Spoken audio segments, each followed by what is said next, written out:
Seja muito bem-vindo ao Loba Quase Gigante. Não se esqueça de se inscrever no canal, caso ainda não seja inscrito, deixar o seu joinha, contribuir com seus comentários e compartilhar com os amigos.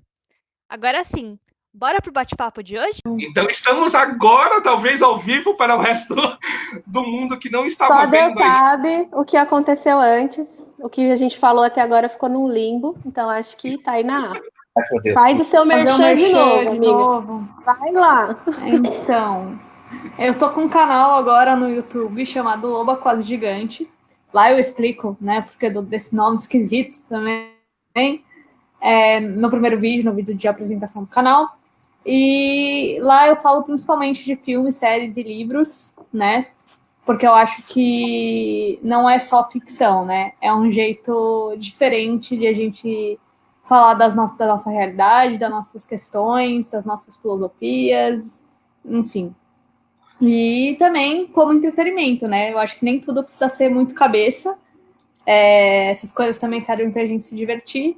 E nessa quarentena a gente tá percebendo que a gente precisa muito disso mesmo.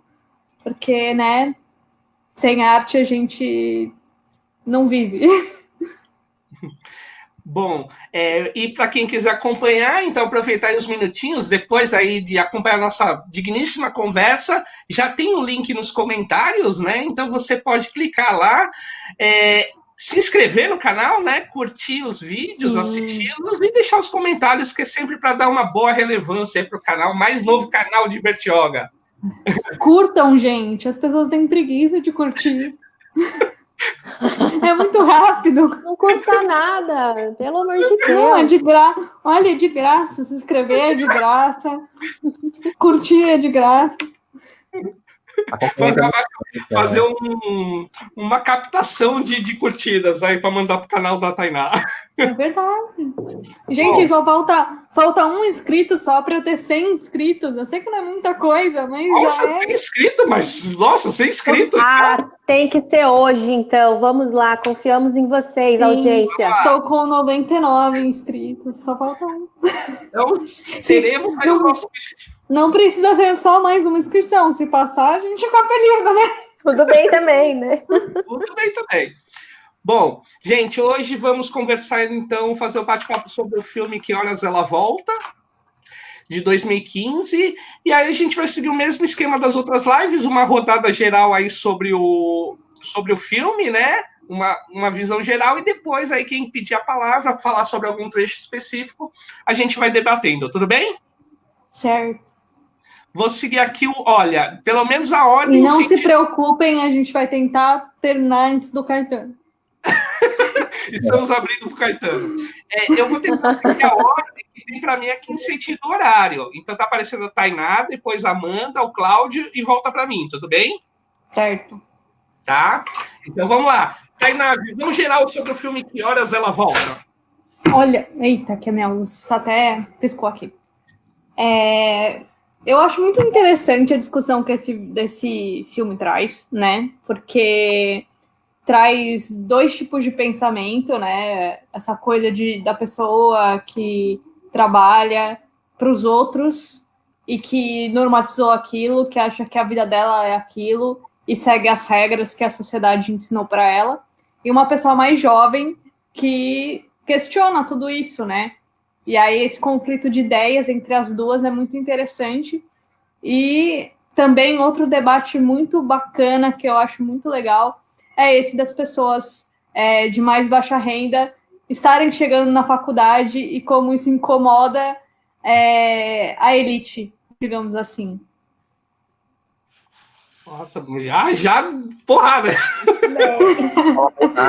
Isso acabou, né? Isso daí mesmo. Boa noite, gente. Obrigada pela presença de todo mundo. Sentimos contemplados. Amanda?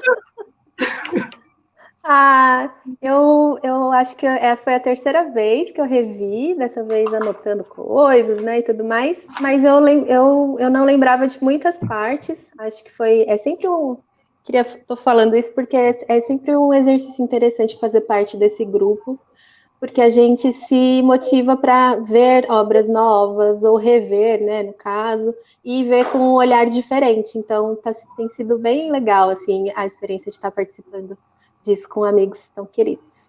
E sobre o filme, acho que, tentando sintetizar um pouco, é uma narrativa bem feminina, né? O protagonismo é bem feminino no filme, fala muito de maternidade, né? Principalmente, mas também de desigualdade social e, enfim, de lugares sociais.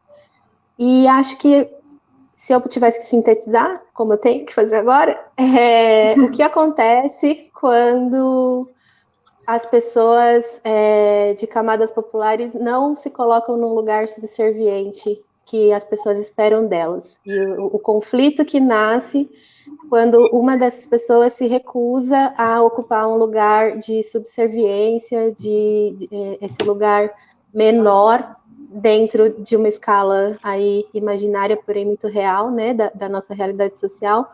O que acontece quando isso vem à tona, que é a atitude da Jéssica, aí, maravilhosa Jéssica, que vamos falar mais dela. Falaremos sobre Jéssica. Cláudio? Tem um...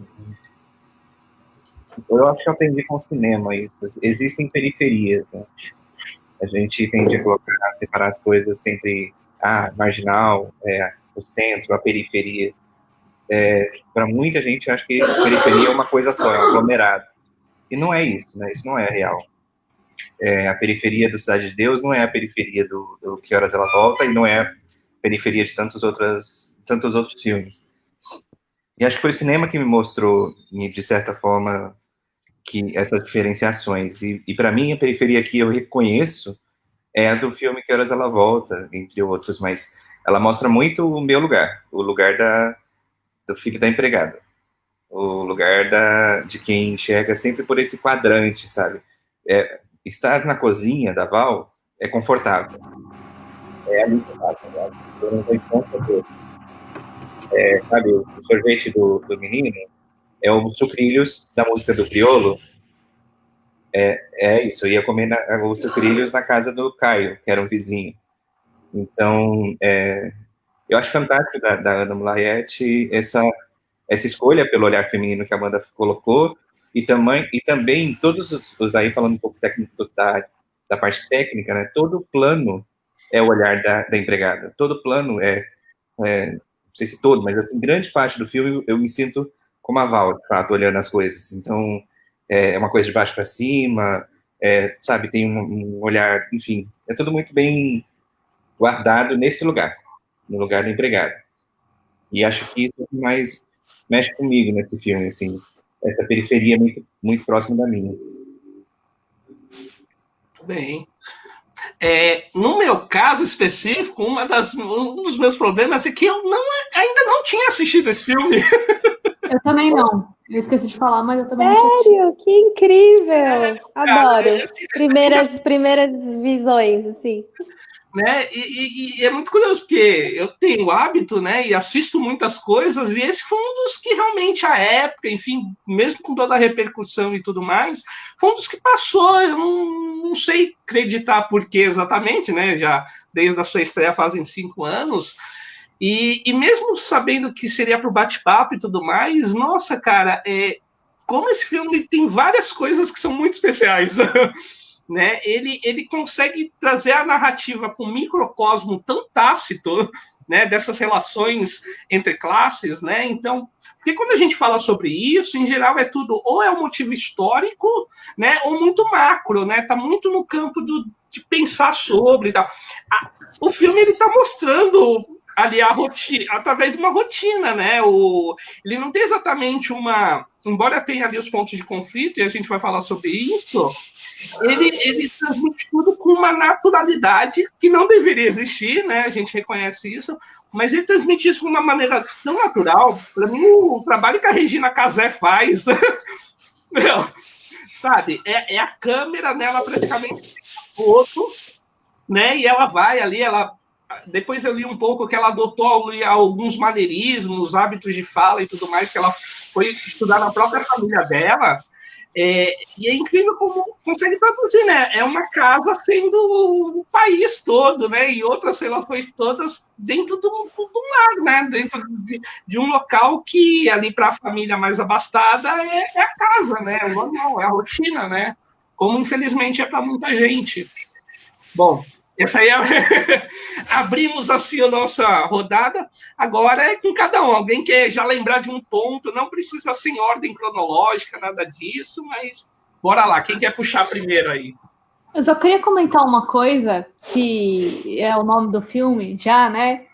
O Que Horas Ela Volta vem dos dois lados, né? Que do garoto, né? Que eu sou péssimo em nome, sim, né? Mas tudo bem. Do menino Fabinho. da família, o Fabinho. Da família rica, que pergunta quando pequeno, né? Que horas que a mãe volta. Porque quem é a mãe, né? Quem cuida dele é a Val, que tá deixando de cuidar dos filhos dela para cuidar dele, né? Que já é uma discussão inteira por si só isso. E depois a filha dela fala para ela que ficava lá se perguntando que horas ela volta, que horas ela volta, que horas ela volta, e ela não volta por 10 anos, né? Então é uma coisa muito louca que as pessoas deixam de cuidar dos próprios filhos para cuidar dos filhos dos outros, né? E deixam os filhos dos outros com a mesma pergunta do que... Os filhos dos outros, não. Os próprios filhos com aquela pergunta que eles ouvem dos filhos dos patrões todo dia. Isso resume o filmão, assim. E que, não sei, acho que é muito comum, né? A gente ver essa relação. Principalmente quando se fala de uma campanha da Natura, por exemplo, que põe o pai presente, alguma coisa assim, né? Ela provoca isso, né? O pai presente. Então, é impossível não falar, se você está provocando o pai presente, da mãe solo, da mãe que não cria junto com o marido, os filhos, né? E a Val também é uma mãe solo. Ela teve até uma parte que é o grande confronto das duas, né? Que ela fala que a minha mãe o nome dela, se não me engano, tá aqui. É a Edna? Acho que é a Edna. Não, a Sandra. Foi a Sandra que criou, mas foi com o meu dinheiro e tal. Então, eu acho que te chama para isso, né? Também é muito importante a gente destacar essa condição de mãe solo da Val, né? Voltando um pouco para o nome, né? Obviamente é uma expressão muito nossa, né? Ele só se chama desse jeito aqui, né? E é muito curioso as interpretações que foram dadas, né? A maioria dos outros países adotou o nome segunda mãe para o filme. Olha só. Né? O nome tanto nos Estados Unidos e alguns países da Europa, ele foi adotado como segunda mãe. E na Alemanha se chamou algo como, né? Eu não entendi alemão, foi lá no Google Tradutor, né? Mas estar com a mãe no verão, assim, uma expressão para esse lado aí. Esse foi na Alemanha, engraçado, né? Porque eu fico me perguntando quais relações da Val com essa família são realmente relações, né? Que ela não está numa posição de subserviência. Eu acho que a que mais chega perto é a dela com o menino, o Fabinho. A gente vê a relação do patrão, da patroa, dos amigos, do filho também. O Fabinho parece ser a única pessoa que, de fato, se conecta com a Val, defende ela, não vê ela só como uma empregada, não sei se ele chega a ver como uma mãe, assim, racionalmente, mas ele defende ela, né, em 2 ocasiões, se eu não me engano. Mas aí a gente fica perguntando, né, será que ela é uma segunda mãe também, né, porque essa relação acaba. Duvido muito que a Val reveja o Fabinho depois que ela vai embora. Então, não... É igual como se fosse da família levado ao extremo, né? Como se fosse minha mãe, mas tipo, você não é, né? Não é, e essa é uma relação que, por mais bonita que tenha se desenvolvido, por uma carência do Fabinho, né? A mãe dele ausente também, pouco carinhosa, ela termina, né? Ela tem um contrato de trabalho que é o que faz a mediação dessa relação, é o que faz ela existir. Que quando esse contrato de trabalho termina, essa relação acaba. Duvido que o Fabinho vai encontrar a Val para tomar uma cerveja depois que ele voltar da Austrália, sabe? Então é de se pensar, né? Como se fosse da família, como se fosse minha mãe, minha segunda mãe. É engraçado terem escolhido, né? Esse nome também. Tainá? E esse lance de como se fosse da família, diferente das pessoas que você escolhe para sua vida, né? Como os amigos, né? Pensar que os amigos são uma extensão da sua família. Quando é alguém que trabalha na sua casa e mora na sua casa, é óbvio que você tem que confiar e, enfim, né? Por vários motivos, mas nunca é de verdade, né? Nunca é de verdade como se fosse da família, mas cuida da sua família, você tem uma certa gratidão, então tem que ser como se fosse da família, é uma relação bem esquisita, né? Pensar nisso. Como se fosse da família, é uma das maiores farsas da história desse país, e é o que legitima esse lugar de subserviência das empregadas domésticas, de não poderem reclamar, de ficarem agradecidas ao invés de reclamarem seus direitos, né? Sim.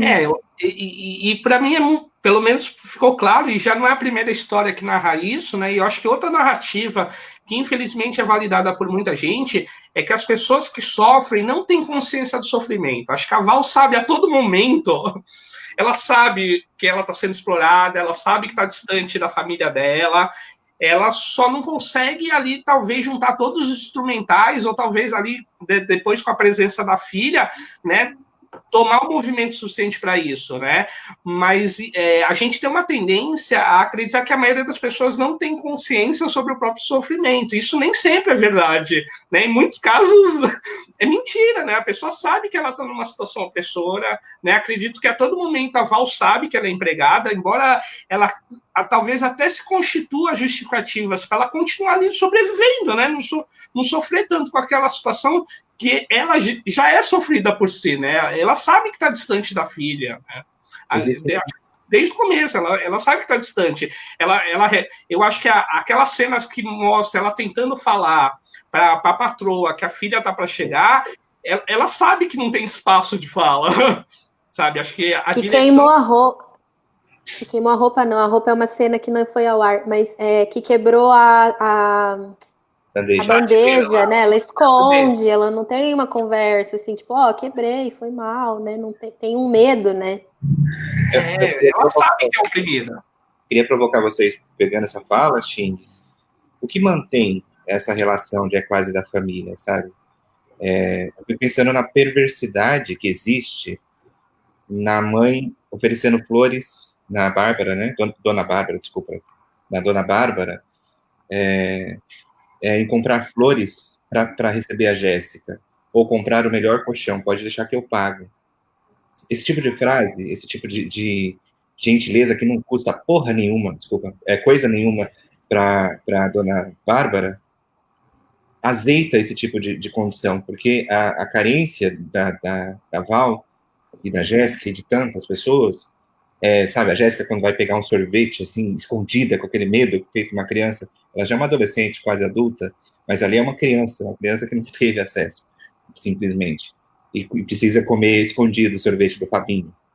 Não é da Nestlé, não é Häagen-Dazs, é o sorvete do Fabinho. Então, eu acho que esse tipo de atitude mínima, que a Amanda bem colocou, né, que sustenta essa relação de exploração, de fato. Porque é uma exploração não só capitalista financeira, é uma exploração emocional.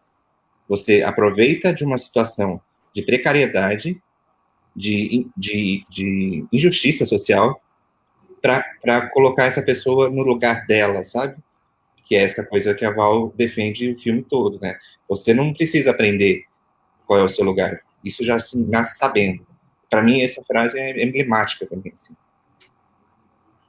E falando disso, né, que o Xing falou, que as pessoas sabem da sua própria opressão, e o que o Cláudio acabou de falar também, que a Val diz que não precisa aprender, você já nasce sabendo, ela tanto sabe do lugar dela, ela sabe tanto da própria opressão, ela ficou o tempo todo falando as regras para Jéssica. Esse sorvete não é seu, você não pode sentar aqui, você não pode ir na piscina, você não pode isso, você não pode... Ela sabe que o lugar dela é nos quartinhos dos fundos e um pouquinho só ali na cozinha. Ela sabe que é o lugar dela. E que tem que ser o lugar da filha também, porque, né, é hereditário, sabe? Né? Essa coisa da filha estar buscando uma vida melhor do quartinho dela para trás. Ninguém precisa saber. né? E enquanto isso, ela tem que viver pelas regras. Eu adoro que na primeira noite da Jéssica na casa, ela na primeira manhã, ela já inverte tudo e quem trabalha para ela é a Bárbara, que chega fazendo um café.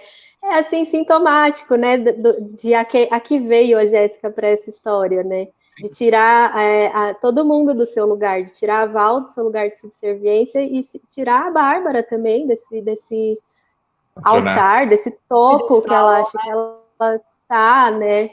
Que é insuportável, né? Eu tava comentando aqui em casa, coitada da atriz, né? Porque o papel foi perfeito para ela, o papel da Bárbara, porque ela atuou perfeitamente. E uma outra coisa também, agora pensando alto, e que tem a ver com o que o Cláudio falou no começo, é que eu acho que a caracterização dos personagens foi boa, assim, pelo menos para mim, pensando na minha experiência de vida, eu conheço todas aquelas pessoas que aparecem no filme. O motorista, a cozinheira, a Val, o marido, a patroa, o Fabinho, já dei muita aula para Fabinho, já vi muitas coisas, assim, e é muito real, né? Como cada um interpretou bem, acho que foi uma escolha feliz, assim, de elenco. E tem essa lembrança, né? Essa memória afetiva, assim. A minha mãe, ela não é nordestina. Essa é uma outra questão. Tô devagando, né? De de uma coisa para outra. Mas também tem isso, né? A Ana Mui-Laerte escolheu o recorte do Nordeste, né? Não tanto o recorte de raça, talvez, né? A gente não vê muitos negros retintos no filme. A gente vê mais a coisa do Nordeste. E a minha mãe, ela não é nordestina, mas ela é nortista. Ela é de Belém do Pará. E tem muitas semelhanças, assim, com o jeito. É uma coisa, assim, que até mexe com a gente, porque coisinhas pequenas, tipo, ficar comprando coisa e ficar guardando no armário para quando tiver uma casinha bonita. Tipo, meu Deus, é a minha vida, assim, na minha infância. Era minha mãe comprando uma cortina bonita e deixando guardada, porque quando tiver uma sala legal, com uma janela daquele tamanho, ela vai poder colocar. E o adesivo na televisão, por que a gente fazia isso? Por que saiu colando coisas nos móveis, nas televisões? Pequenas coisinhas, assim, que trazem verdade, assim, pro personagem, né? E a minha mãe não chegou a ser empregada doméstica enquanto eu sou nascida, ela já trabalhou como empregada doméstica, mas não é desse lugar que eu estou pensando, né? Que eu vejo as semelhanças, é da questão do território mesmo, da coisa do norte e do nordeste, como isso é marcado. Com a música também, né? A gente vê que na balada da Val a música é uma, na balada da Bárbara a música é outra, tem um jogo de espelhos aí, né? Também. Enfim, deu uma devagada assim. Não, imagina. Bruta, mas tô aqui, pensando alto. E tentando amarrar um pouco com o que a Márcia traz para a gente, né? Ela falando aqui, ó, isso me lembrou a fala sobre os professores, quando reivindicam melhores salários e condições, e se diz que o professor tem que trabalhar por amor, né? Na verdade, não é exatamente. Embora possa ter relações afetivas, o trabalho não é por amor, o trabalho ali é por um salário, por uma condição digna de viver, né? Não é, né? Isso não né? Ninguém trabalha por amor, exatamente, né? Até porque se você tirar a relação econômica, as pessoas talvez escolhessem outras opções, né? A própria Val, se não fosse a questão financeira, tira a questão financeira da relação, será que ela escolheria viver oprimida num quartinho pequeno e tudo mais? Muito provavelmente não, né? E eu acho que tem um pouco a ver com isso, né? Somente e aí eu estendo essa fala da Márcia não só para os professores, mas para aquilo que conhecemos como serviço público, né? Os servidores públicos são muito, né?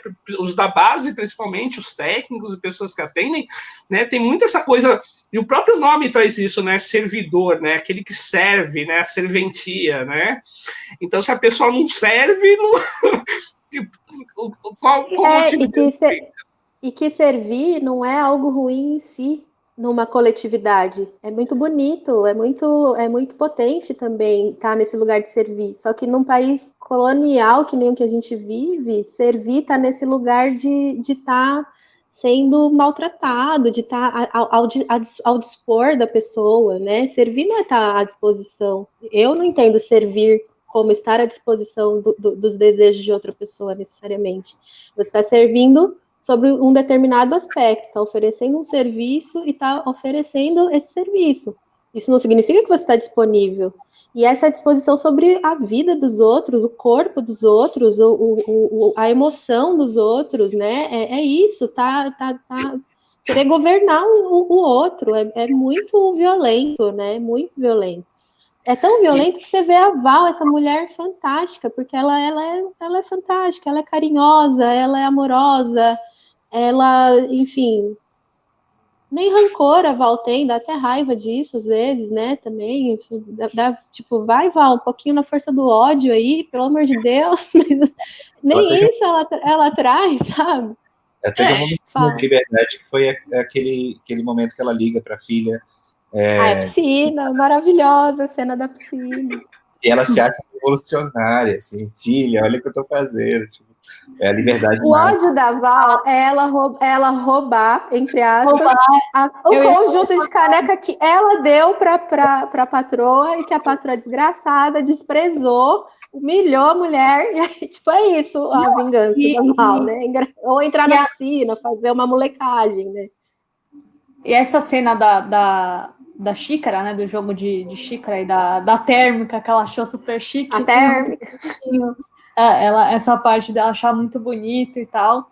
E ela achar que ela roubou mesmo, porque a patroa nunca ia lembrar disso. Porque ela não quer aquilo, ela só fingiu que ela quer. Ela provavelmente nem vai lembrar que aquele jogo um dia existiu na casa dela. Mas pra Val, aquilo é tão, tipo... É tão bonito e ela não vai usar, mas eu roubei, sabe? É, tipo, uma coisa muito grande pra ela, sabe? E sendo que provavelmente a Bárbara nunca nem vai descobrir que isso aconteceu, porque não interessa pra ela aquilo.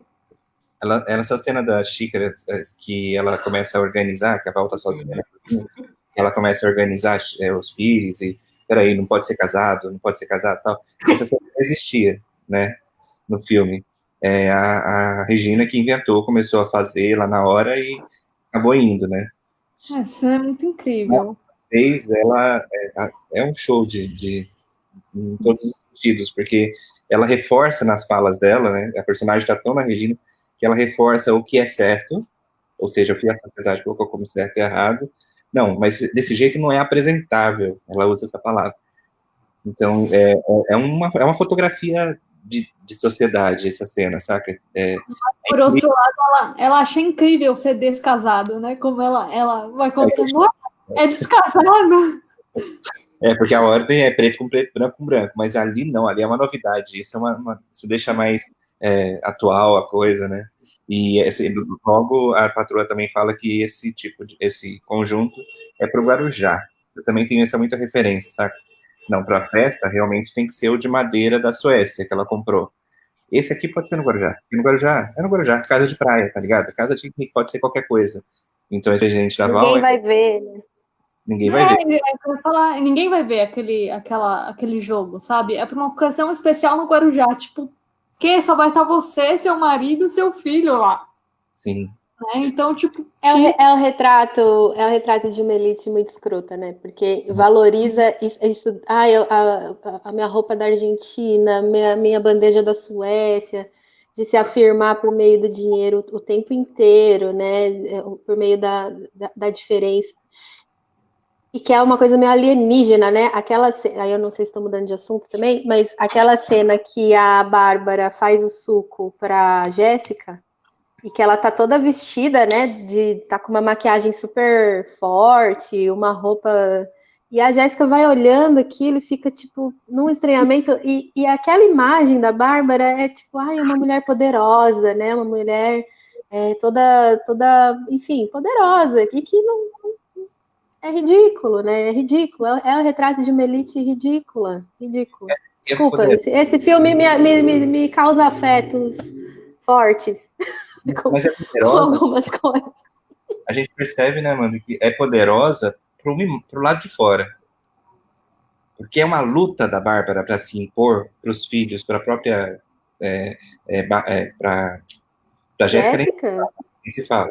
Mas o marido é uma coisa, uma relação bosta, assim, é uma tristeza só aquela casa. Então ela até quando ela participa daquela entrevista, né, o cara, aquele puxa-saco, o apresentador, também chato pra cacete, né, ele pega e fala que ela é dita tendências. Dita a moda, né, dita tendência. Trendsetter. É verdade, a função dela é... Mas é fake, né? Não é uma coisa... Ela tem que impor essa força dela, que só do lado de fora que acreditam. Dentro da casa dela mesmo é ridículo. Não consegue isso na vida pessoal, né? A vida dela na casa dela é tão esquisita, né? Porque, assim, a gente fica sabendo que o dinheiro é de herança do marido. Só que eles são um casal muito que nem típico também. Mais de verdade. Eles nem estão mais juntos de verdade. Cada um tá no seu quarto, sabe?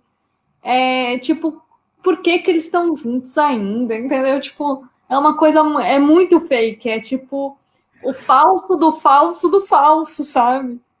E é muito louco, sabe? Porque ela tenta ter uma relação com o filho que não leva ela a sério nem um pouco, né? E aí, quando acontece aquela cena do vestibular, quando ela tenta ser carinhosa com ele, ele não deixa, porque para ele a imagem de afeto é a Val, nunca foi ela, né?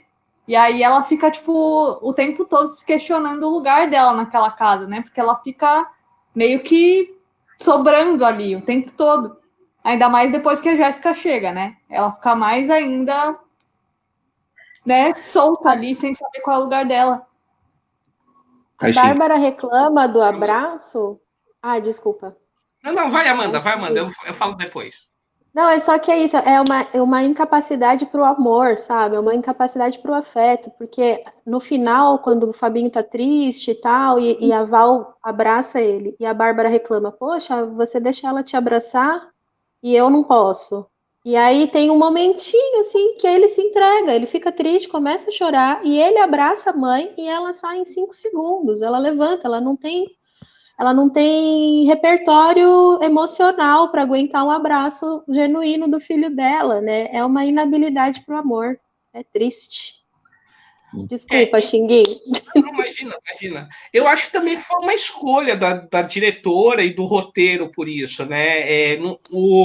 Acho que a cena parte muito da perspectiva da Val, né, o tempo todo, e é isso, né, a dona da casa é a megera cruela, o marido que tá ficando velho, não entende a própria idade, as relações, o filho é uma maconheria universitário, né, eles são meio estereotipados, porque também, acho que não é o objetivo, eu fiquei pensando sobre isso, será que era o objetivo do filme ou não, dar profundidade a esses personagens?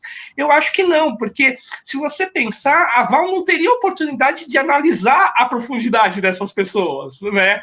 E se parte do ponto de vista da Val, né? Ela não tem como saber a história, por que as relações se desconstruíram a tal ponto, né? Por que o marido e a esposa dormem, em que momento eles decidiram dormir separados, enfim, né? Embora tenha ali algumas possibilidades, né? Assim, é uma escolha, ela não é ruim, eu acho que ela é pertinente ali ao que ela escolheu, mas é isso, né? Se fosse por um outro caminho, poderia, sei lá, dar mais tempo para o marido, por exemplo, entender porque, né, o momento que ele lembra que eles decidiram dormir separados, né? Ou é isso, que ele busca outras coisas, ou que ele desistiu ali do sonho de ser pintor e tudo mais, né? Ali das pinturas. Então é isso, mas eu acho que é uma opção muito clara, até para explicitar o momento que a gente vive, né? Eu acho que se a gente tem pouco tempo e pouco espaço, vamos falar em quem a gente precisa expor, que é a Val, é a filha, é a Jéssica, né? Ficar gastando esse tempo para falar dos ricos fica um pouco, né? De se pensar. Não estou dizendo também que isso é descartável, mas eu acho que é uma opção muito explícita da direção. Olha, ela é a megera cruela, ele é um marido que não reconhece a própria idade que tem, né? O filho é o que está se descobrindo ali até ali, o bate-papo que ele tem com a Jéssica na beira da piscina sobre virgindade, né? Eu acho que tudo isso são opções muito explícitas da direção e do roteiro, né? Eu acho que traz isso. pode cair até um pouco, talvez alguma interpretação de caricatura, não foi a que eu tive, né? Mas ela segue esse padrão, né? Em nenhum momento a megera deixa de ser megera, né? Ela não para pensar, embora tenha esse momento ali com o Fabinho, ele logo é desconstruído 5 segundos depois. Ela abandona o filho no momento que o filho se abre, né? Até para manter esse nível. Eu acho que é para deixar claro que essas relações existem. Elas podem não ser a todo momento assim, até porque essas pessoas também têm histórias, né? Mas essa é a relação contínua, essa é a relação constante, né? Infelizmente é o padrão de muitos lugares. Recém o que a gente acabou de ver hoje, por exemplo, o entregador lá um rapaz lá no bairro Rico hoje, que foi, né, totalmente humilhado, né, em frente de uma câmera, inclusive, né? Então essa é a relação que ser gritada, talvez. Eu acho, Xing, que são estereótipos, mas isso não quer dizer que são pessoas que não existem, né? Acho que não quer dizer que são irreais. Acho que são pessoas bem reais, assim. E aí você trouxe esse exemplo, eu não sei se é o vídeo de um homem que tá de azul e o entregador... É horrível aquele vídeo, horrível. É um retrato, assim, de uma masculinidade escrota também, de um elitismo escroto demais. Eu fiquei, assim, asqueroso. E aí, eu acho que é isso. Eu não sei se esse cara tem mais para oferecer, não. Eu acho que ele é isso, sinceramente. Não sei, eu entendo que o ser humano, né, ele é dotado de muitas subjetividades e possibilidades e tal. Mas uma pessoa que faz aquilo que esse cara fez, eu acho que ela só é vazia mesmo, é inábil para a vida, inábil para o amor também, como a Bárbara, sabe? Não tem noção alguma de humanidade, assim, animaliza tanto o outro por conta de dinheiro ou por conta da cor da pele, que não consegue se relacionar, porque não se vê nem como um igual. Mas a grande surpresa é que o animal é ele, né? E não o outro. Ou quem está animalizado, parecendo um bicho, pegando no próprio pênis, porque é isso que ele faz, ele pega no pênis o tempo inteiro para reafirmar que ele é macho naquela situação, que quem está animalizado ali? Quem é essa pessoa, né? Não sei se a pessoa tem camadas, sabe? Ai, desculpa, que eu fiz uma associação que não é direta entre uma coisa e outra, necessariamente, mas que não é porque são estereótipos que não existem, né? Já conheci muitas pessoas. E a provocação assim, é proposital, porque a gente, inclusive, que tem uma tendência a pensar no histórico, a gente tende a relevar muitas coisas na nossa rotina, né? Porque, enfim, felizmente, né, a gente tem, de maneira geral, existe muita empatia ainda no mundo, né? E a gente tem essa tendência de relevar muitas coisas. Mas tem coisas, e aí eu acho que por isso que tem que ser mostrado, e por isso a opção da direção e do roteiro, é de mostrar, olha, tem coisas que não dá. Por quê? Porque a pessoa é assim. Ela trata todas as relações que ela existe, infelizmente, assim. Você pode até correr atrás da história, dar espaço para ela, mas, em geral, isso não precisa ser dado, porque já está dada a situação. Né? E eu acho que isso por isso que eu acho que é uma escolha que é muito válida, né, para o filme. Olha, a gente foca do ponto de vista da Val, porque essa visão é a mais concreta e mais próxima da real que nós temos, principalmente enquanto classe trabalhadora. Né? Sei lá, dá voz e dá espaço a quem já tentou a maioria dos privilégios, ou todos os privilégios do mundo, é simplesmente reforçar que esse paradigma ok continue assim, porque tem justificativa para isso. Né? Então, por isso que eu acho que validam tanto a escolha da direção e do roteiro. Você colocou uma palavra agora que para mim é chave para tudo. Inclusive em contexto pandêmicos, né? Então a escolha da produtora, da diretora, a escolha de oferecer esse quadro mais simples para os outros personagens e dar então mais atenção para a visão da Val, né? Da classe trabalhadora. Eu queria só lembrar que o José Carlos, que é o pai, ele diz, né? Todo mundo dança, mas é ele que põe a música. Então ele é um herdeiro que fez outro herdeiro e que mantém as relações sociais, inclusive coloniais, desse país. Né? É isso que separa, de fato, é a facilidade, é o privilégio dessa galera, que não faz porra nenhuma, que tem dores que são, né, eu não sei se eu sou artista, casei, é esse tipo de dor, né? O sofrimento dele é esse. Não é uma dor que a gente conhece, né? Ou que outras pessoas que nem a gente conhece sofrem. Então, existe uma manutenção, né, desse sistema que... Aí eu queria provocar vocês num contexto, assim, o Tim chegou falando que as pessoas sabem, a Val sabe que ela sofre. Então, os trabalhadores sabem que eles sofrem. Eu fico muito pensando e nunca entendi, e aí vai uma inocência, tá? Mesmo, que eu luto para permanecer com essa inocência, inclusive. Eu nunca entendi por que somos maioria, trabalhadores somos maioria, e a gente não vira esse jogo. Existe essa manutenção no filme Que Horas Ela Volta, né? Existe essa situação de você se colocar no lugar, sabe? Mas você precisa de informação, por isso que a educação é tão perigosa, né? Você toma a noção que você é a maioria, sabe? Que os negros são a maioria, que as mulheres são a maioria, que, enfim, que a gente tem uma possibilidade de, na força que seja, virar esse jogo. Qual é a tamanha dificuldade da gente fazer isso? Meu filho, são muitos tratados sociológicos para responder essa sua pergunta. Como assim? Mas a gente pode apontar alguns, né? Vai, Chico. Assim, a primeira coisa que me lembra é o seguinte, basicamente, porque embora a gente possa ser maioria em vários números, os meios de produção, incluindo hoje a produção de comunicação, não estão nas nossas mãos. Então, os modos de pensar, de produzir e de consumir, eles não estão basicamente na mão dos trabalhadores e trabalhadoras. Então, nossa, agora foi muito marxista. Mas tem um tanto disso. Enquanto essas operações não estiverem na mão do povo como um todo, essas relações dificilmente se desconstroem, principalmente no mundo em que a maioria dos países tende a ser capitalista. E se a gente pegar, mesmo em realidades um pouco menores, mas nem tão pequenas assim, por exemplo, pegar o Movimento Sem Terra, né, que tem uma grande produção hoje, e hoje já tem uma grande relevância, principalmente na produção de alimentação orgânica. Essa produção é coletivizada desde o início, o conhecimento é distribuído, né, e as relações já são outras, o que se reflete, inclusive, na relação entre sociedade e com o planeta como um todo, né? Então, isso é um pouco mais claro para mim, né? Enquanto essas relações de produção, em que inclui a produção de comunicação, né, seja mídias e tudo mais, não estiverem numa mão coletiva, a gente terá muita dificuldade de reverter esse papel. A gente tende a replicar o que a gente vê nos filmes, nas novelas, nos comerciais, enfim, né? Porque é aquilo que a gente consome de maneira geral.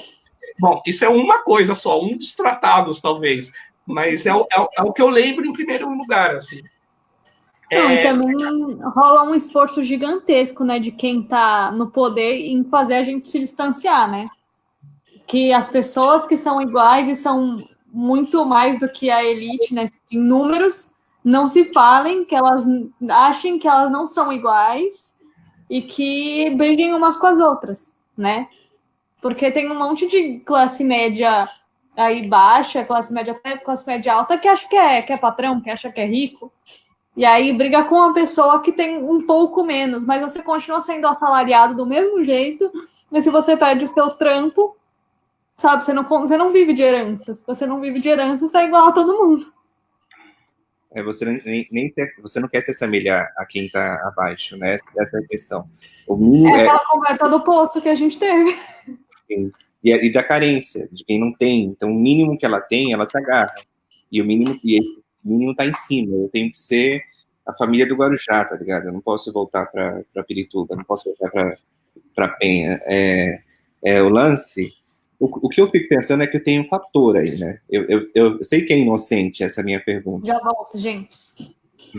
Eu sei que é inocente, que é né? Enfim, de todas as maneiras parece que é óbvio, mas esse parece que é óbvio é a fala da Val, entende? Isso que me irrita.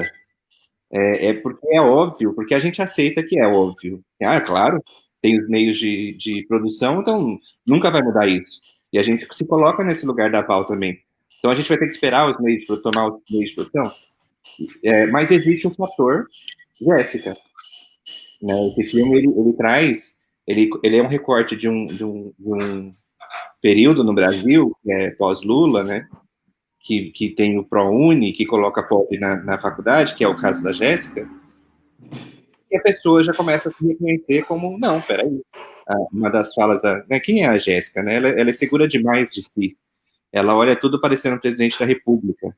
Ela é uma adolescente que teve a ajuda do João Emanuel, que era muito crítico, artístico. Essas coisas que revolucionam, sabe? Eu ia falar isso, né? A importância do professor, né? Nessa trajetória, né, gente? Sim. Nós pensamos a mesma coisa. Por isso que a educação compromete tanto esse sistema, né? Você não pode dar educação para pobre, porque realmente ele começa a pensar e pode achar que é igual. Fala, Amanda. Não, a educação nesse lugar de disputa absoluto que ela está ocupando, né? Agora não é à toa, né? Eu não romantizo a educação, não acho que a educação, nossa, vai salvar nossas vidas, mas ela tem um lugar de muito protagonismo, assim, nas últimas discussões dos últimos anos. Ela é toda lascada, né? A pública e tudo mais. Mas ela está dessa forma é um projeto, né? Como diria nossa grande referência. E ela está em disputa tão fortemente que a gente teve governos que se elegeram com essa pauta, né? Enfim. Queria fazer uma pergunta para vocês, só para não precisar ninguém responder, não, mas só para pensando nisso que o Cláudio falou, em quem será que a Val votaria em 2018? Só isso, só. Não precisamos responder isso, mas tem a ver com o que Clóvis colocou, eu acho, também. Talvez, não sabemos. Sim. Eu sei o voto da gente. E só...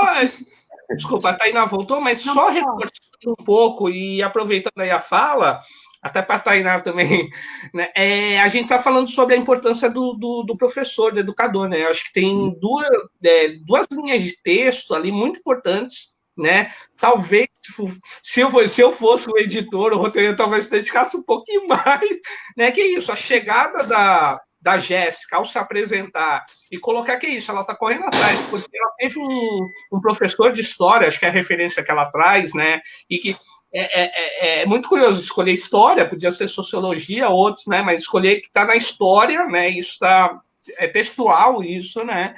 E a importância dos educadores, né? Infelizmente, pelos contextos, não é tão natural. A gente precisa ter isso muito reforçado, né? Que é a presença dos educadores que fazem as pessoas pensarem e se moverem, que é o caso da Jéssica tentar passar num vestibular em São Paulo, vindo de um estado nordestino, né? Imagina, as horas de viagem, o custo disso frente à realidade que ela já tinha, né?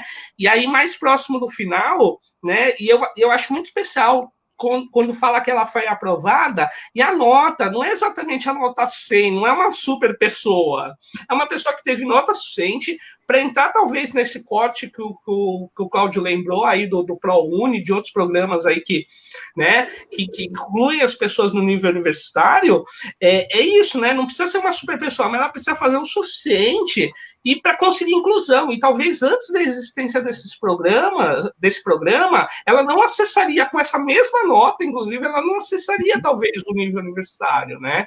Eu acho que são dois momentos, duas linhas de texto aí bem interessantes, né, que fortalecem. Eu gosto muito porque o filme está muito nas sutilezas, né? E a presença do educador ali está nas sutilezas, né?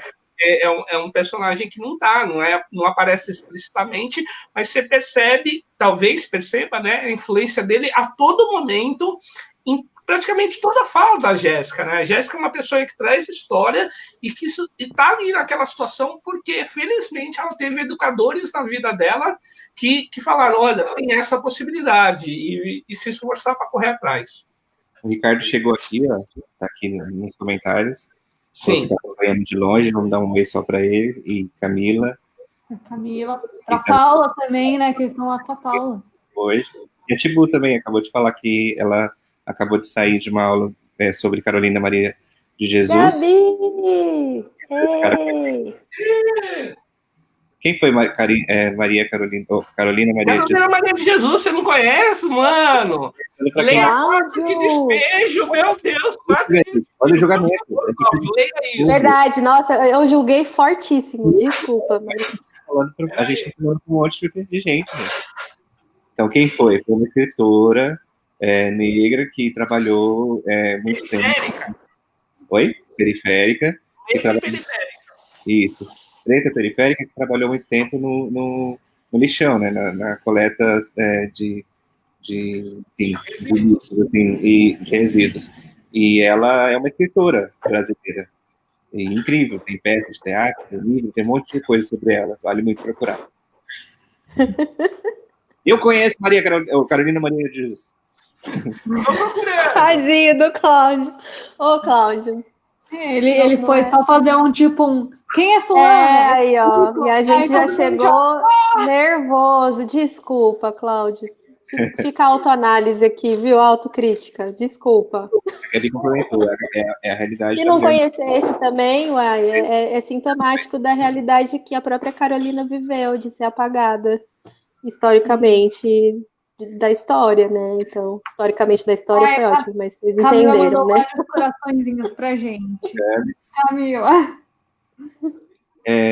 Gente, eu queria... Ai, desculpa. Fala aí. Pode puxar. Não, eu queria falar da Jéssica, porque a Jéssica é maravilhosa, gente. Vamos dedicar um tempo aqui pra Jéssica? Posso puxar uma coisinha que vocês estavam falando da questão da educação e de ela passar com aqueles pontos que não é exatamente nota 1000, mas que fez ela passar e o Fabinho não passou, né? Na hora que a Val chega com aquela notícia e eles fingem que estão super felizes pela Jéssica e tal, assim que a Val sai, eu achei que aquilo ia virar, tipo, Terceira Guerra Mundial, sabe? Eu achei que ia rolar um discurso de, tipo assim, como assim a filha da empregada consegue e você não consegue? Mas rolou uma coisa de, tipo assim, ela estudou, né? Para passar, ela tem que estudar. E aí, tipo, para mim foi uma surpresa, porque realmente ela estudou mais que o Fabinho, porque ela sabia o que ela queria, e o Fabinho tava naquela realidade do garoto rico que pode deixar para sempre, né, pensar o que ele vai fazer. Até porque o Cláudio já puxou aqui que ele é herdeiro, né? Ele vai herdar a herança do pai, né? Então, tipo, ele pode ir para a Austrália quantas vezes ele quiser, ele pode daqui a 10 anos resolver o que ele vai fazer. Então, né? É só para comentar isso, porque eu achei que ia rolar essa fala, sabe? Super preconceituosa, de tipo, se a filha da empregada consegue, como é que você não consegue? Eu tava esperando isso. Não rolou a fala, mas o pensamento e no olhar da figura tá ali. Isso. Sim, mas assim, eu achei que ela fosse verbalizar, eu achei que ela fosse falar aquilo pro Fabinho. Porque ela não é exatamente a pessoa mais sensível do mundo, né? A gente já percebeu isso, como a gente já comentou. E até porque tem aquela cena em que ela, quando ela fica sabendo que a Jéssica vai voltar, né? Ela fala inglês pro marido, a filhinha da empregada vai voltar, não sei o quê. Que tipo, mano, que cena mais escrota, sabe? Dá vontade de dar um socão na cara daquela mulher nessa hora. Desculpa. E aí eu achei que ela fosse verbalizar, sabe? Tipo, a filha da empregada conseguiu e você não passou. Como que isso acontece? Você me lembrou, Tainá, algo que fica na minha cabeça como também das referências maravilhosas que eu tenho, que é o Det Reutemann. Que... Referências novelescas. Quem matou o Det Reutemann? E a fala dela sobre o Brasil. A gente não pode deixar de destacar que o prêmio de consolo do Fabinho é ir para a Austrália. Ele não passa e ele... Até quando ele perde, ele ganha. Exato. Sim. Mas, Jéssica... Cai pra cima. A Jéssica, né? Tem o confronto também da mãe com a filha, que é uma fala que eu acho maravilhosa, e é esse o gancho desse filme, para mim. A mãe fala, você fica com o nariz empinado, parece que é dona do mundo. Ela falou, não me acho melhor que ninguém, não, só não me acho pior. Exatamente. Essa é a frase de Jéssica. Não, E é isso que é inaceitável, né? É isso que é inaceitável, basicamente. E a leitura Você de não se achar pior. soberba que a mãe tem, né? A mãe acha que só porque ela fala que ela não se acha pior que ninguém, já está sendo o nariz empinado, entendeu? Como assim? Existem pessoas que são melhores que você. Senão eu não estaria no lugar que eu tô. Ela super julga a Jéssica. E quando o Fabinho fala pra ela que ela é meio esquisita, ela concorda, né? Porque esse não é o seu lugar. E aí ela fica lutando o filme inteiro para mostrar para a mãe que ela pode sair daquele lugar, que ela não é pior que ninguém. Mas é isso, né? Quando eu falo lá no começo que a Val tem a todo momento consciência, ela também tem um tanto de limitação pelo aquilo que ela viveu, né? Ela não teve a mesma vivência da Jéssica, por exemplo, né? Não teve educadores e educadoras como a Jéssica teve que apresentaram, né? Determinadas vivências e possibilidades para a vida, talvez, né? A gente isso não é explícito no filme, né? Pessoalmente, eu já tive em vivências em que a gente que eu pude estar junto de jovens que foram os primeiros na história de famílias, e eu sou um desses também, né, a acessarem o nível universitário. Né? Não sou o único, eu acredito aqui, inclusive. Né? Mas é isso, né? Infelizmente, a crueldade é tamanha que as pessoas, embora reconheçam que são oprimidas, sabem a situação que têm, infelizmente, acabam sendo muito limitadas nas suas possibilidades por reflexo dessa opressão. Né? Eu lembro de conversas extensas, inclusive, né, quando a gente conseguiu acesso universitário a uma série de jovens das famílias vindo buscar a gente, profissionais e tudo mais, falando, nossa, não teve ninguém na família aqui que acessou a universidade, como que vai ser isso? Chegando a querer tirar o filho dessa ação, a filha dessa ação, porque achava que o nível universitário, o conhecimento, não era o local para se estar. Sim, são conversas de muito choro, muito emotivas, porque é um rompimento de um paradigma que é centenário, né, histórico na nossa história, talvez como diria Gessé de Souza, né, vem lá desde a época da escravidão, né, e que só se replica. Amanda. Não, acho que isso do pertencimento, né? É isso. Acho que algum de vocês falou, eu não me lembro, falou que, acho que foi o Cláudio, que se sente à vontade na cozinha. E aí, quando tá em outro ambiente, não se sente à vontade, né? E acho que é isso que a Jéssica quebra, né? Ela não se abala, não. Ela pede para ficar no quarto de hóspede. Imagina, uma cama gostosa dessa, ninguém dorme aqui? E que é melhor que a cama comprada, é melhor que a cama comprada. O subtexto tá ali, né? Você é boa para eu fazer uma caridade e comprar um colchão nas Casas Bahia, mas não boa o suficiente para eu deixar você dormir na cama do quarto de hóspedes. E a Jéssica, em nenhum momento ela se dobra, né, para essa lógica. Que eu fico curiosa de entender a trajetória da Jéssica também, que não é mostrada no filme exatamente, né? Tem a questão do professor, claro, mas como que a Jéssica ficou tão segura de si, né? Ficou tão, não sei se é só pela educação, se é quais foram os processos, não conta e tudo bem, né? É só uma curiosidade mesmo. Mas essa coisa do pertencimento, né? A gente se sente pertencendo à universidade.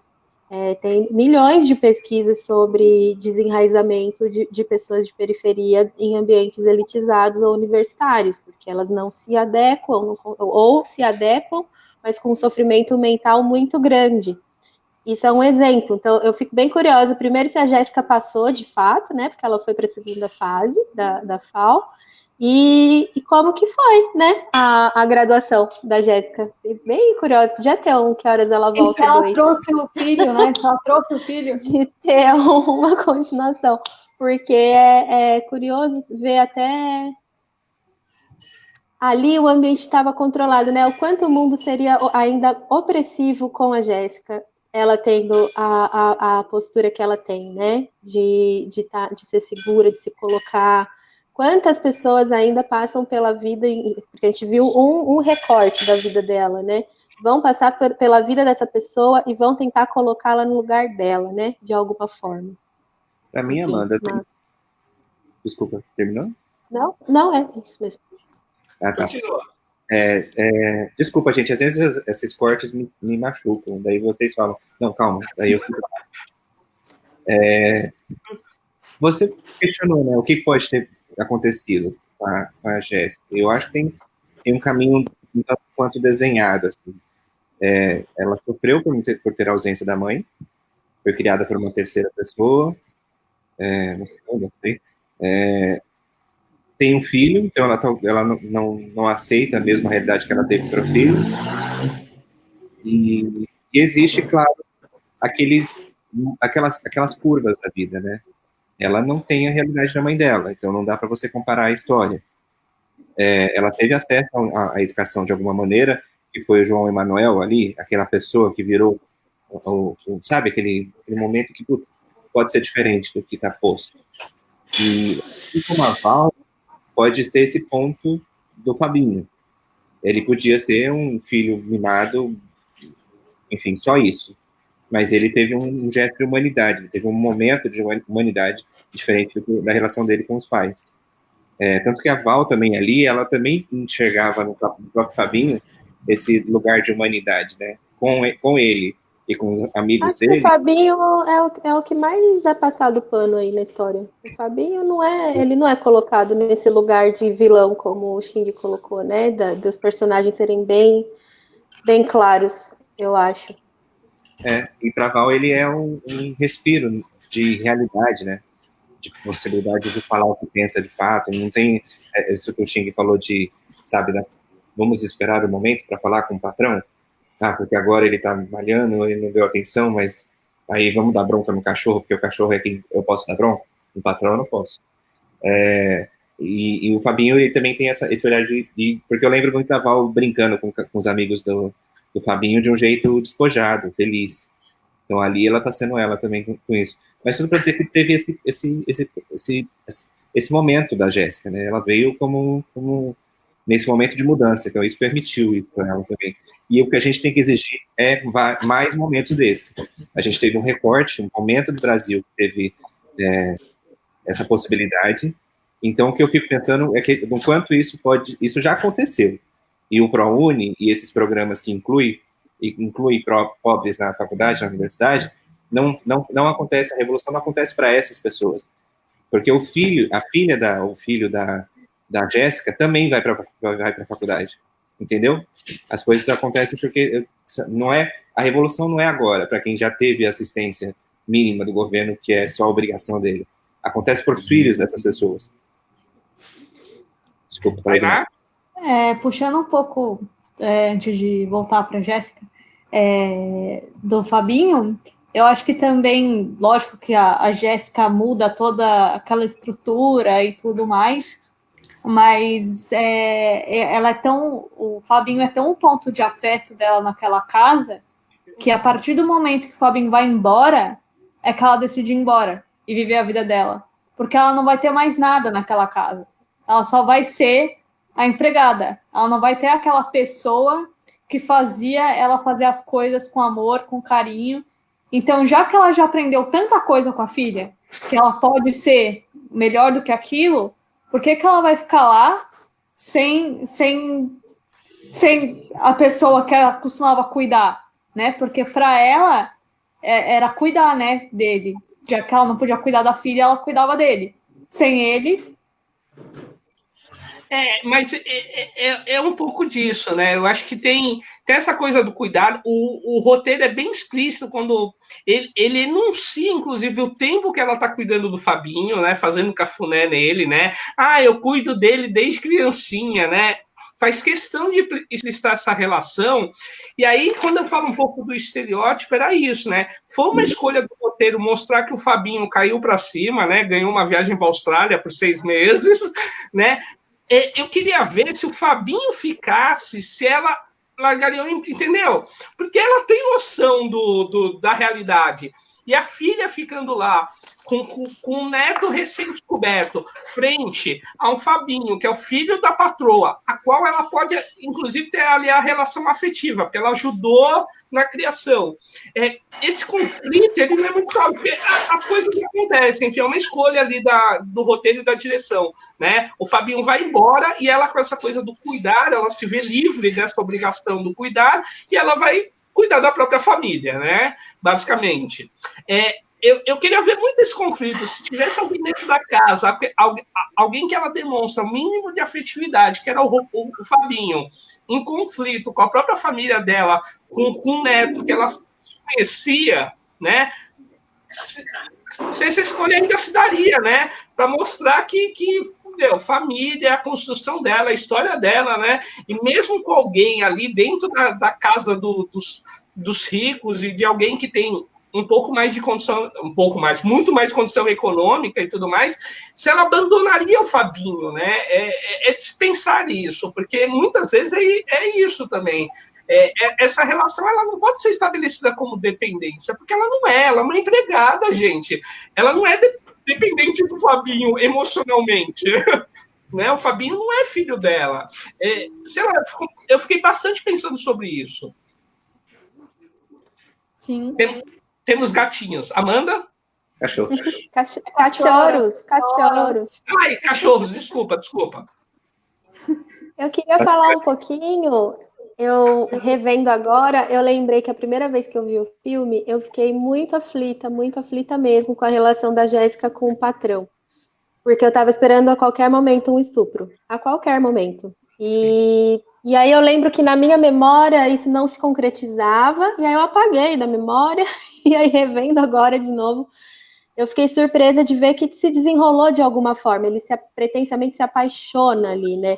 Mas a tensão sobre a possibilidade dessa violência acontecer a qualquer momento, ela é muito pontuada, né? Desde o começo, quando ela vai no ateliê com ele sozinha, quando eles estão na cozinha conversando. Aí a cena no Copan, no prédio lá em São Paulo, é a cena que eu falei, meu Deus, é agora, sabe? Que você já vai te dando uma taquicardia. E aí ele tenta chegar, dá um desconforto, a Jéssica entende o que é, depois ele pede ela em casamento, né? Num arroubo, assim, e diz que tá brincando no final. Mas é lembrar essa tensão que existe na relação patrão-empregada do abuso iminente, né? A qualquer momento pode existir um abuso. E que é uma coisa que se reproduz na relação do Fabinho com a Jéssica, porque eu lembro que a primeira vez que eu vi, eu também fiquei tensa, eu falei, esse Fabinho vai colar na Jéssica a qualquer momento. Que é uma prática histórica muito comum, os a filhos iniciação e tudo mais. A iniciação sexual ser feita com as empregadas domésticas, muitas vezes por meio de estupro. Então, acho que fica uma memória nessas cenas e nessas tensões de que existe isso, né? Tem esse medo constante de ser, além de todos os abusos possíveis, ser abusada sexualmente também, né? Aí na figura da Jéssica, né? Mas muitas vezes a própria empregada doméstica também.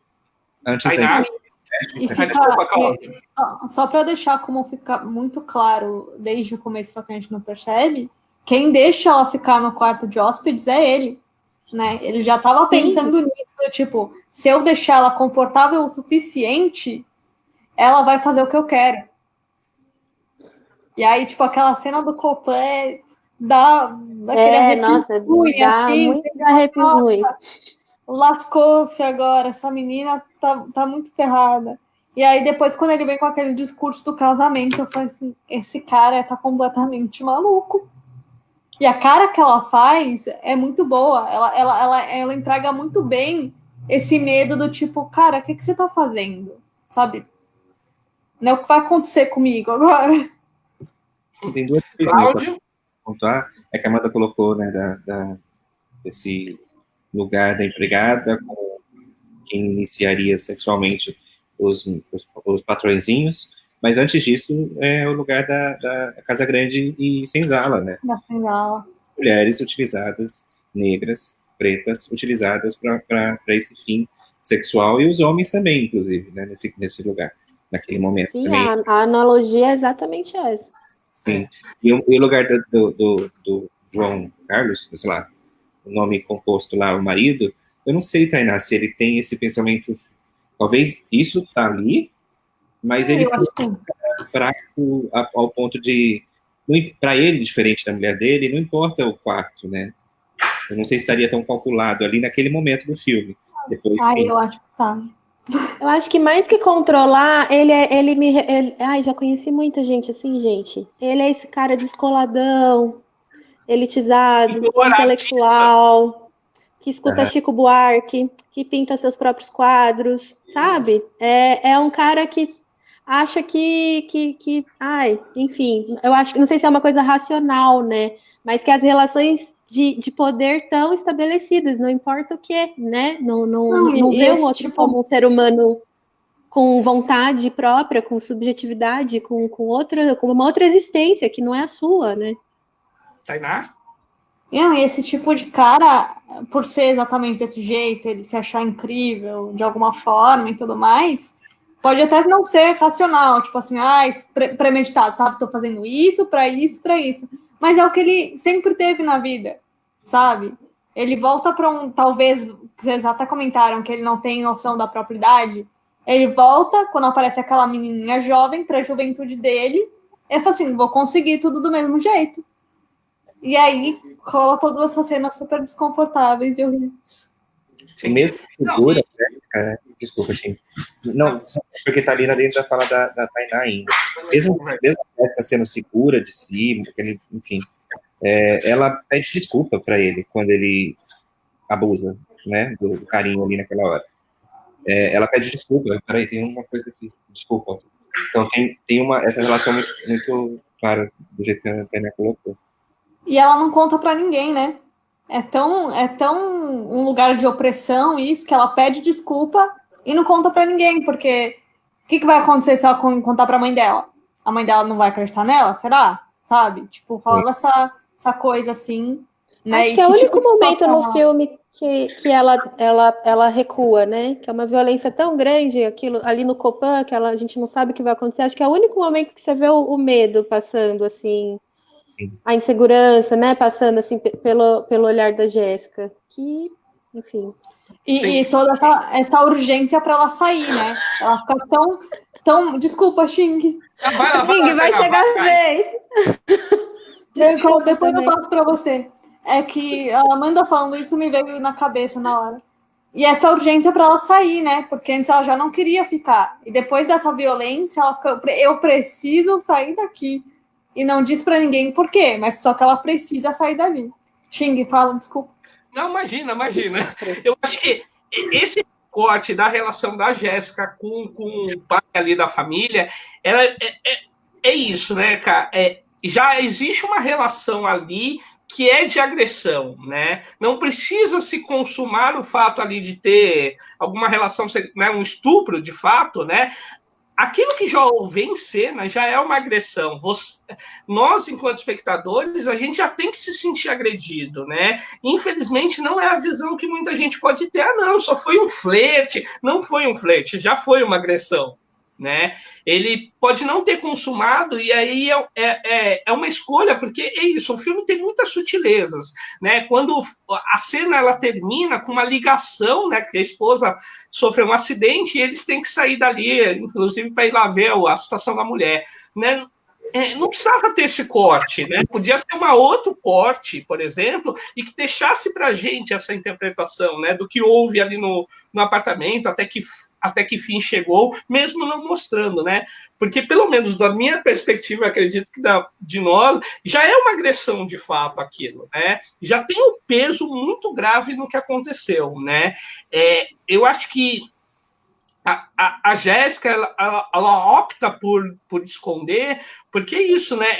Ela viveu até aquele momento uma situação que tem um histórico que a gente não falou aqui, que é do pai da Jéssica, né?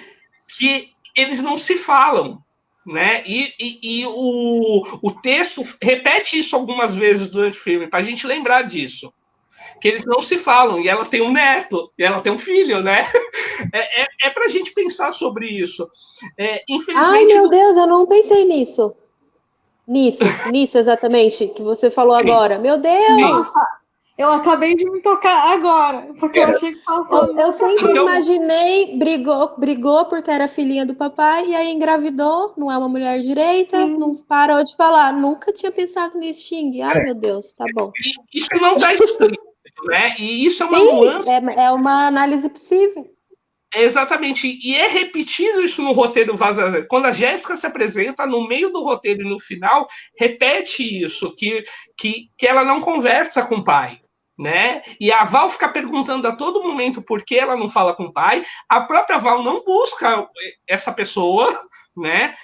A gente mais ou menos sabe que ela cometeu algum crime, alguma coisa assim, ela teve distante, né? Ela teve alguma reclusão, e é isso, né? A relação dos homens com a Jéssica, ela já vem. Então, acho que por isso que a Jéssica tem isso, porque eu acredito, pelo menos é a minha interpretação, ela já sofreu muito na mão de um homem a quem ela tinha muita confiança, né? Que pode ter sido Nossa, esse pai.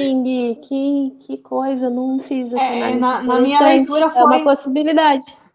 Olha A minha só. leitura foi a mesma que a da Amanda, que, tipo, ele não falava mais com ela porque ela engravidou, entendeu? Tipo, porque a Val fala muito isso. Seu pai não fala com você, deve ter sido alguma coisa muito grave que você fez, né? Então, como a Val fala isso, a gente nem passou pela minha cabeça. Foi porque, tipo assim, você teve todas as possibilidades do mundo e você ainda engravidou quando não era pra você engravidar, mas agora que você falou, eu realmente fiquei... Me dá até um arrepio ruim, porque é possível mesmo. Fica aberto, né? Fica em aberto. Não, fica em aberto. Isso é de interpretação, gente. Isso não está explícito em nenhum momento, Sim. não aparece. Mas é bem interessante, porque isso contribui com o fato dela buscar nos educadores, o fato de ela tentar sair daquela realidade, né? Ir para outro estado, né? Totalmente distante, enfrentar uma outra realidade, né? E infelizmente, também é uma realidade, né? A maioria dos estupros é cometido por parentes, né? É uma pena isso, né, cara? É muito pesado, e é isso. Acho que o texto ele é tudo muito sutil, né? É isso, ele não mostra muitas coisas. E eu acho que ele é muito hábil nisso, e que as coisas estão nas sutilezas. Nossa, eu tinha até matado esse cara, porque pra mim o cara era só um pai ausente. Amanda? O Cláudio começou O que falando. Eu acho já é muito ruim. que a gente pode fazer uma rodada final de impressões pela Sim, hora. estamos O que chegando ao vocês nosso acham? limite aqui. Sim, Estamos pegando. sim, Daqui a pouco, estamos esperando. Caetano tá nos esperando. Sempre dá uma atrasadinha as lives assim grandes, gente. Então também calma. Verdade. Para quem não está Tem mais acompanhando, um esse também. Desculpa, Amanda. Para quem não está acompanhando, é uma piada meio nossa, mas que também fica de dica. O Caetano Veloso hoje está completando 78. Calma. Ele não é tão velho assim. 78 anos, né, de vida, ele está completando hoje, e o Caetano Veloso, ele não faz lives, né, ele não adotou essa política de muita gente aí de produzir lives e tudo mais, e essa será a primeira live dele, né, teve toda uma repercussão em toda a organização, ele também se sentia desconfortável em torno disso, mas enfim, ele aceitou aí, teve alguma organização em torno dele, e a partir das 9h30, ou seja, a gente está abrindo para ele a partir das 9h30, com transmissão aberta, apesar de ser produzido pela Globo, a transmissão será pública, terá live com Caetano Veloso e convidados em comemoração ao aniversário dele. Então hoje a gente vai terminar uns 15 minutinhos antes, assim, 20 minutinhos antes, só isso. Para deixar claro, é no Globoplay. Ai, que difícil falar. Olha a propaganda. Vocês estão ganhando dinheiro para isso? Não, é porque o Xing falou que é na Globo e é aberto. O canal da Globo realmente é aberto, né? Mas o streaming deles, algumas coisas são e outras não, e a live vai ser aberta, no caso. Vamos lá, rodada final não é mesmo? Tainá, Amanda, Cláudia e termina comigo. Ai, meu Deus. Bom, é sempre comigo que começa, né? Mas enfim. Divulga seu canal também. Eu acho que por todas essas discussões que a gente conseguiu trazer, né, para esse filme, ainda mais sendo uma realidade nossa, que muita gente ou viveu ou viu, né, acontecer. É um filme que vale muito a pena, é um filme bem sensível com o que está falando. Eu acho legítimo ser na visão da Val, né, que é uma visão que pouca gente pensa, né, na empregada, né, como ela vive e tudo mais. A gente só sabe que elas estão aí, mas X, né? E é um filme muito, muito bonito, que traz muitas reflexões, como a gente trouxe aqui. E provavelmente, se a gente tivesse mais tempo, a gente falaria mais e mais e mais. Então, eu acho que vale a pena todo mundo ver. Eu também não consegui ver na época, que fiquei deixando para ver depois. Mas mesmo depois desse tempo, é uma coisa que é tão, tão nossa que eu espero que um dia isso mude, mas vai demorar um pouco ainda. Então vai demorar para não ficar atual esse filme. Amanda? Acho que se eu pudesse definir, se alguém falasse, vale a pena ver esse filme, eu diria que tipo, é um bom filme. Não com a simplicidade que existe nessa frase, mas com toda a grandeza. É um filme bom. Tipo, bom mesmo, sim, em vários aspectos.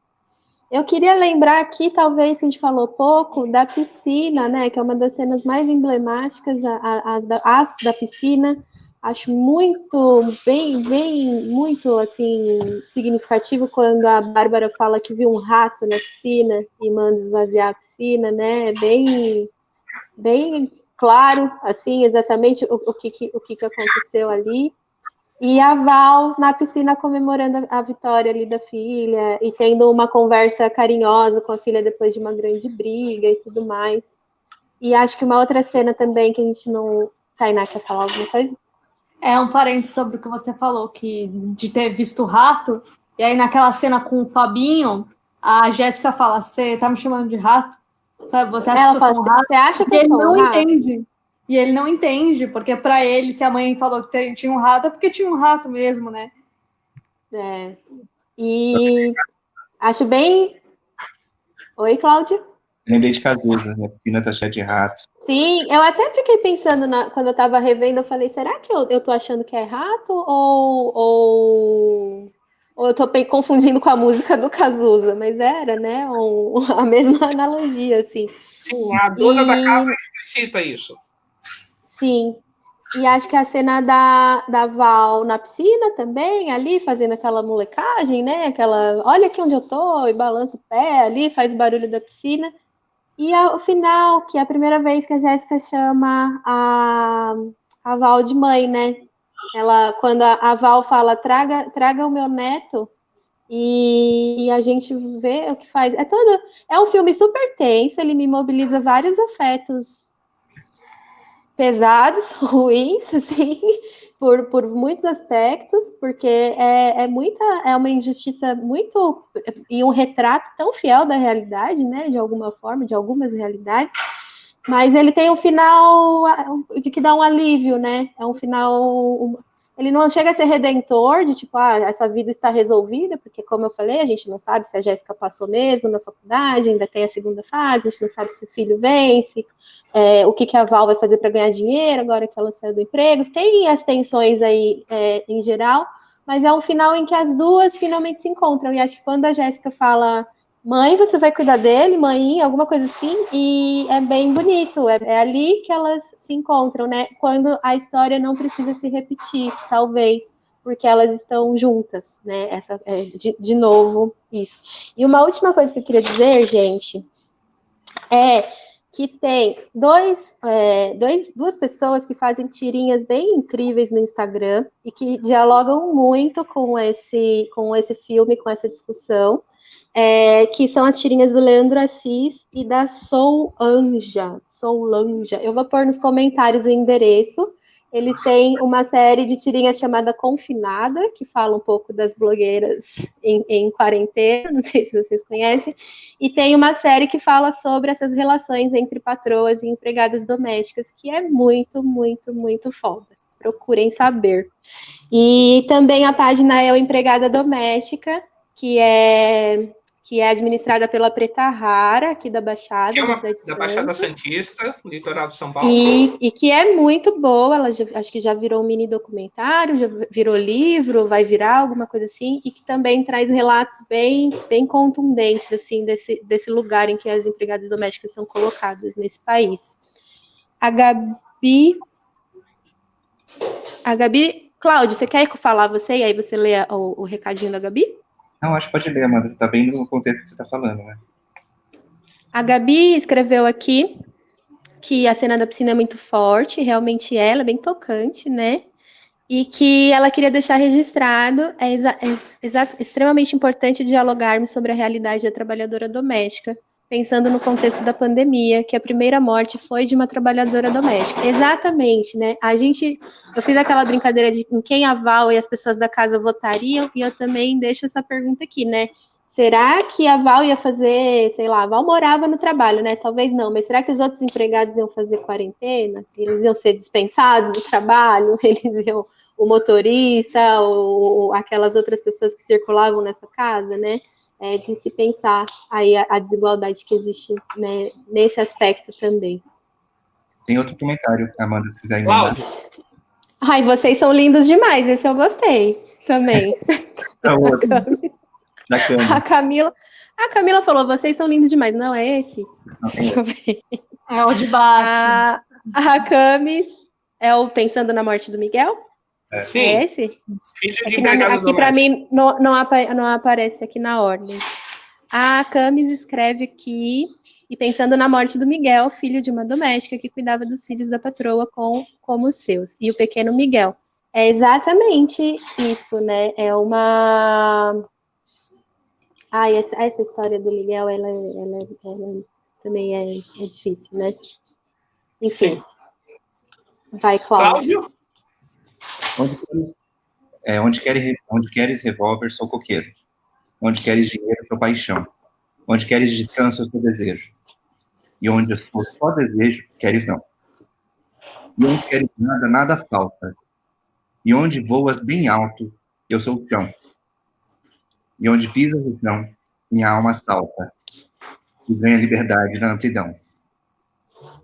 Onde queres família, sou maluco. E onde queres romântico, burguês. E onde queres Leblon, sou Pernambuco. A pau é de Pernambuco. E onde queres eunuco, garanhão. Onde queres o sim, o não, talvez. E onde vês, eu não vislumbro razão. E onde queres o lobo, eu sou o irmão. E onde queres cowboy, eu sou chinês. Abre outra flor, do querer. Abre outra flor, bruta flor. Por mais filhos de empregadas nas universidades. Vai, Caetano. Vai, Caetano.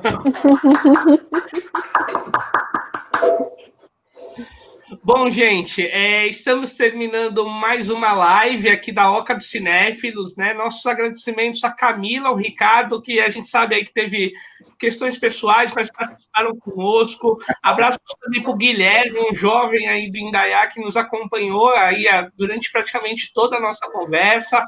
Gabi, muito, muito bom suas colocações, obrigado novamente, e a todos e a todas que assistiram a nossa live.